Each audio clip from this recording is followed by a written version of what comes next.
Hello SGD, Sacred Geometry Decoded. Just a short video. I just want to put a shout out to this channel, ThePaulTM, been almost since one of the very earliest channels, going back almost, I suppose, nearly 8 years now. Been following, and the geometry, very interesting information here presented in this channel. So you can see the last 3 uploads, the Great Pyramid.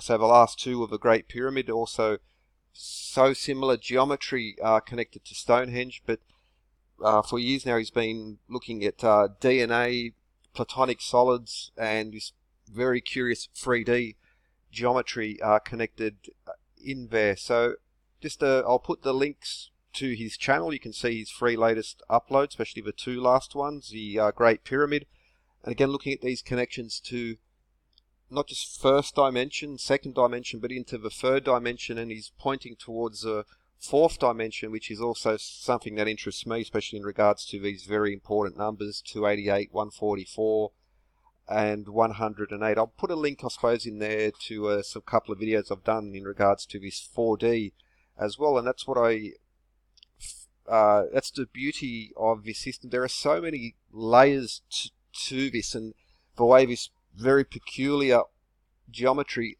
of ancient structures. So whether it's Stonehenge, the Great Pyramid, in Karnak in France, but you also find it really across the ancient world, and the connection between music, geometry, arithmetic, and astronomy, the way that ever so important mathematical geometric constants are also embedded in this very particular geometry.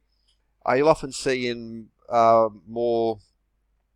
there's quite a few videos out there who, let's just call them the skeptics, who will often say that, well, you can find any number from any number. I would I must insist that this is a ridiculous statement, because the pyramid height, base length, slope angle, there's only a certain number of measurements and proportions built into there.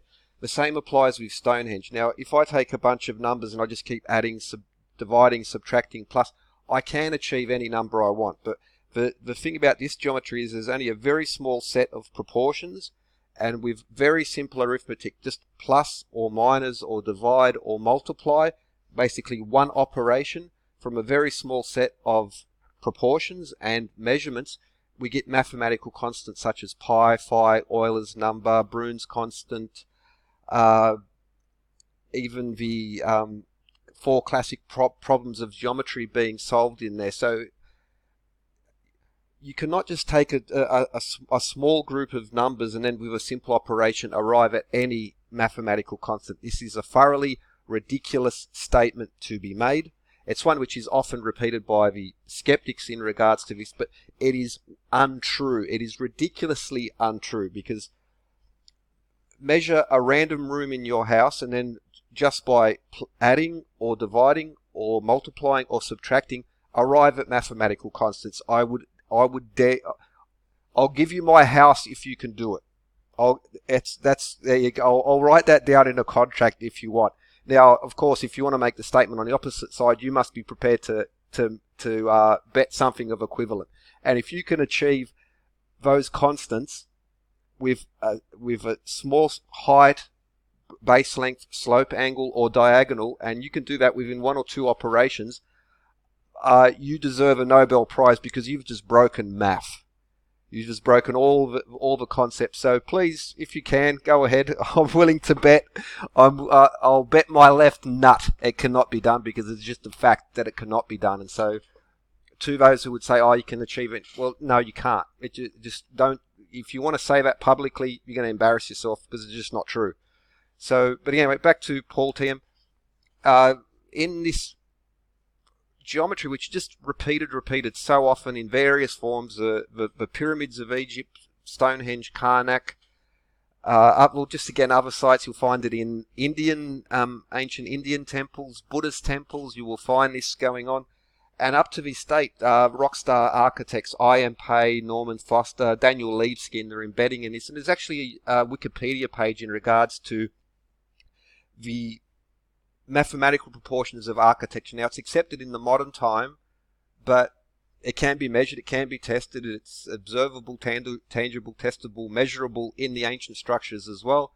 And yet, for some reason, because it's an ancient structure, then it's coincidence. But anyway, highly recommend ThePaulTM. Again, been subscribed for a long time. Really thought-provoking, interesting stuff, especially based on three-dimensional, rather than just the first or second dimension geometry. Links in there into the description, and just the beauty, the beauty of this system. Now, at some point, coincidence becomes a pattern, and it's accepted in the modern era, yet there is a resistance to accept it in the past era. And I would again say that in regards to this, looking into the ancient past, these are measurable, tangible, observable, testable features. They don't rely, like, they can be measured. And so in the scientific, mathematical sense, that is just the gold standard, that it can be measured. And if it is repeated consistently, then it is a pattern. And it's not a hypothesis. There are theories. There's a difference between a theory and a hypothesis. A theory will predict, as where a hypothesis is an idea, a conjecture. Basically, it's a conjecture, something that needs to yet be proven. But with a theory, it will predict, and these ancient structures are repeated in the modern era by rockstar architects. Again, I.M. Pei, Norman Foster, Daniel Libeskind, who get the major, massive contracts. Not just some. They're not designing 711s randomly on a copy-paste design.